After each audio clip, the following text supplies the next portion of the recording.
Beralih ke kasus Al Zaitun, Badan Reserse Kriminal Polri menemukan 4 kasus dugaan tindak pidana baru di Pondok Pesantren Al Zaitun. Selain itu, Barreskrim Polri terus memeriksa sejumlah saksi termasuk saksi pelapor dalam kasus dugaan penistaan agama, Panji Gumilang.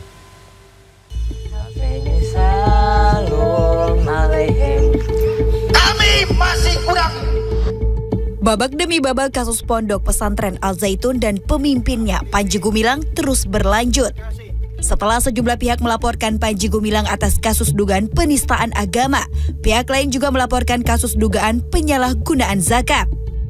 Menanggapi laporan itu, polisi terus melakukan penyelidikan dan hasilnya menemukan 4 kasus dugaan tindak pidana baru, yakni indikasi tindak pidana yang terkait dengan yayasan, penggelapan dana, korupsi dana BOS, dan penyalahgunaan dalam pengelolaan zakat.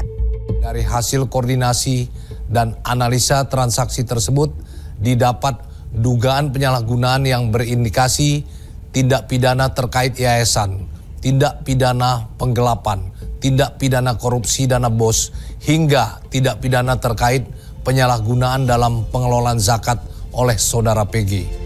Selain itu, Barreskrim Polri terus menyidik kasus dugaan penistaan agama oleh Panji Gumilang. Pada Jumat, perwakilan Forum Ulama dan Ormas Islam Tasikmalaya, Ruslan Abdul Ghani, diperiksa oleh Barreskrim Polri sebagai saksi pelapor dalam kasus dugaan penistaan agama Panji Gumilang. Ruslan mengatakan telah membawa bukti berupa tangkapan layar dan video yang memperlihatkan pernyataan Panji Gumilang tentang hukum menginjak Al-Quran. Kita hanya ambil 3 poin saja karena banyak sebetulnya. Yang pertama, dia mengatakan bahwa Al-Quran bukan kalam Allah, ya kalam Nabi Muhammad. Yang kedua, yang menyatakan Indonesia tanah suci, jadi tidak perlu ke Mekah untuk pergi haji.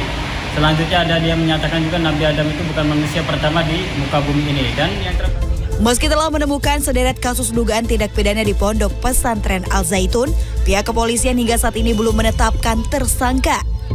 Terakhir, pemimpin Pondok Pesantren Al Zaitun, Panji Gumilang, diperiksa di Barreskrim Polri pada 4 Juli lalu sebagai saksi. Tim Liputan, CNN Indonesia.